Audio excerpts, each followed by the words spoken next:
వంటలకు ఇంతకంటే స్వచ్ఛమైన గానుగ నూనె మరెక్కడా దొరకదు. SRV naturals. ఆర్డర్స్ కై స్క్రీన్ పై నెంబర్ కి కాల్ చేయండి. రెక్కాడితే కాని డొక్కాడని కుటుంబం వారిది. కూలికి పోతేనే వారి నోట్లోకి 4 మెతుకులు వెళ్లే జీవితాలు వారివి. లేదంటే పస్తులుండాల్సిన పరిస్థితి. విధి ఆడిన వింత నాటకంలో ఆ కుటుంబం కష్టాల పాలైంది. కాయ కష్టం చేసుకుని బతికే జీవితాలపై తీవ్ర భారమే చూపింది. దీంతో రెక్కలు తెగిన పక్షిలా ఆ కుటుంబం మొత్తం రోడ్డున పడింది. వృద్ధాప్యంలో తండ్రి కూలి పని చేసే తల్లిదండ్రులను కొడుకు కంటికి రెప్పలా చూసుకోవలసింది పోయి మంచానికే పరిమితమైన ఆ కన్న కొడుకుకు ఆ తల్లిదండ్రులు సపర్యలు చేస్తున్నారు. కుమారుడి వైద్యానికి ఉన్న ఎకరం భూమి, ఫ్లాట్‌ను అమ్మి లక్షలు ఖర్చు చేశారు. ప్రస్తుతం డబ్బులు లేక ఆపన్నహస్తం కోసం ఎదురు చూస్తున్న ఓ నిరుపేద కుటుంబ కన్నీటి గాథపై సుమన్ టీవీ ప్రత్యేక కథనం.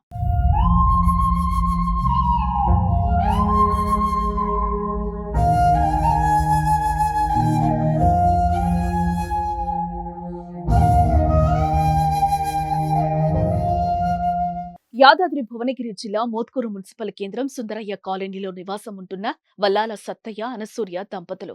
వీరికి అనిల్, రామకృష్ణ అనే 2 కుమారులున్నారు. భార్యాభర్తలు రోజువారీ కూలీ పని చేస్తూ జీవనం సాగిస్తున్నారు. సత్తయ్య గతంలో రిక్షా తొక్కుతూ వచ్చిన డబ్బులతో కుటుంబాన్ని పోషించగా, భర్తకు తోడుగా భార్య అనసూర్య కూలికి వెళ్తూ కుటుంబ పోషణలో సహాయపడుతూ ఉండేది. మారుతున్న కాలానికి అనుగుణంగా ఖర్చులు పెరుగుతూ ఉండడంతో పిల్లలు చదువు ఆపేసి కూలి పనులకు వెళ్లి వచ్చిన డబ్బులను తల్లిదండ్రులకు ఇస్తూ కుటుంబానికి ఆసరాగా ఉండేవారు. పెద్ద కొడుకు అనిల్ పెళ్లి చేసుకుని పొట్టకూటికి హైదరాబాద్లో స్థిరపడ్డాడు. కష్టపడుతూ కుటుంబాన్ని పోషించుకుంటున్నాడు. చిన్న కుమారుడు రామకృష్ణ భవన నిర్మాణంలో సెంట్రింగ్ పనికి పోతూ కుటుంబానికి చేతోడు వాతోడుగా ఉండేవాడు. ఈ క్రమంలో 5 ఏళ్ల క్రితం 2019వ సంవత్సరం ఆగస్టులో ఒక మేస్త్రీతో కలిసి తుంగతుర్తి మండలం కొత్తగూడెం గ్రామంలో సెంట్రింగ్ పనికి వెళ్లాడు. మంచినీళ్ల ట్యాంక్ నిర్మాణంలో సెంట్రింగ్ కర్రలు తీస్తుండగా ప్రమాదవశాత్తు 45 అడుగుల ఎత్తు నుండి జారి కింద పడ్డాడు. దీంతో రామకృష్ణ వెన్నెముక విరిగి బలమైన గాయాలయ్యాయి. హైదరాబాద్ గాంధీ హాస్పిటల్ కు తీసుకెళ్లగా వైద్యులు పరీక్షించి వెన్నెముక సర్జరీ చేసి స్టీల్ రాడ్లు వేశారు. కానీ రామకృష్ణ నడుము కింది భాగం పూర్తిగా చచ్చుపడిపోయింది. గాంధీ హాస్పిటల్లో 2 నెలలు ఉన్నా కానీ నయం కాలేదు. కొడుకును కాపాడుకోవాలనే తాపత్రయంతో తమకున్న ఎకరం భూమి, ఇంటి స్థలాన్ని అమ్మి కర్ణాటక, వికారాబాద్, ఆర్మూరు తదితర ప్రాంతాలకు తీసుకెళ్లారు. అయినా కానీ నయం కాకపోవడంతో గాంధీ హాస్పిటల్ వైద్యుల సూచనల మేరకు ఇంట్లోనే ఉంచి 15 రోజులకోసారి ఫిజియోథెరపీ చేయిస్తున్నారు. తండ్రి సత్తయ్యకు వయసు మీద పట్టం, కాలక్రమేణా రిక్షా కనుమరుగవడంతో కుటుంబ పరిస్థితి మరింత దయనీయంగా మారింది. దీంతో రామకృష్ణకు మందులు వాడటం కష్టంగా మారింది. తల్లి అనసూర్య, కొడుకు రామకృష్ణ మంచానికే పరిమితం కావడంతో కొడుకు బాగోగులు చూసుకుంటూ ఇంటి దగ్గరే ఉంటుంది. కుమారుడి వైద్యానికి ఇప్పటి వరకు 7 నుంచి 8 లక్షలు ఖర్చు చేశామని, ఇక తమ దగ్గర స్తోమత లేదని కన్నీరు మున్నీరుగా విలపిస్తున్నారు. 15 రోజులకోసారి తమ కొడుకు మందులకు, యూరిన్ పైపులకు బాగా ఖర్చవుతున్నాయని ఆవేదన వ్యక్తం చేస్తున్నారు.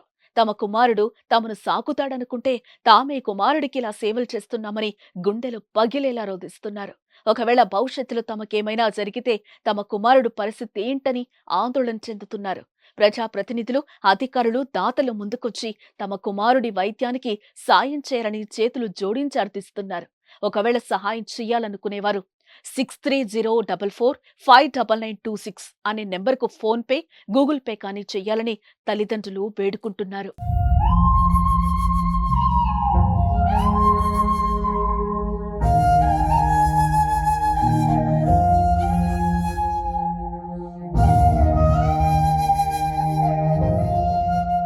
పేరు రామకృష్ణ.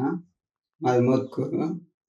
నేను సెంటరింగ్ పనికి పోయి గోవా ఇరిగి ట్యాంక్ మీదకెళ్ళి కింద పడ్డా. వాటర్ ట్యాంక్ మీదకెళ్ళి నేను సెంటరింగ్ 2019 ఆగస్టు 28 తారీఖు నాడు సెంటరింగ్ పనికి పోయి దాని మీదకెళ్ళి గోవరి మీదకెళ్ళి కింద పడ్డా. ఇరగడం వల్ల నా వెన్నుపూస ఇరిగింది. అప్పటి నుంచి నా కాళ్ళు పనిచేస్తలేవు. అప్పటి నుంచి ఏది ఉన్నాయని మా అమ్మ, మా నాయన నన్ను చూసుకుంటారు.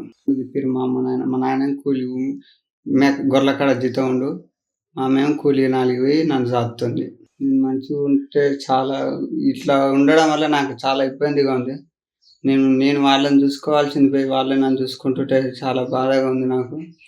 ఇట్లా చాలా కాళ్ళ మంటలు, రోజు మా అమ్మ నైట్ మొత్తం కాళ్ళు ఒత్తుడు, ప్రతిరోజు ఇట్లా తట్టుకోలేకపోతున్నాయి. చాలా ఇబ్బందిగా ఉంది నాకు ఇది. మా అమ్మ, నాయన నేను చూసుకోవాల్సింది పోయి వాళ్ళే నన్ను చూసుకునే కాడికి వచ్చింది. ఆయన గురించి మేము ఎన్ని డబ్బులు పెట్టినాము, ఎంత కష్టపడో మాకు ఎవ్వరు ఏం రూపాయి చేసేది. లాస్ట్కి వచ్చేసరికి నా ఆఖరికి వాడిని ఎట్లా చదువుకోవాలి, ఏం చేయాలి, మా భార్య నేను మహా ఇబ్బంది పడుకుంటా. నా అందరికీ అయిన వాళ్ళ కారణం అందరూ కాలు మొక్కలు తీసుకొస్తున్నారు.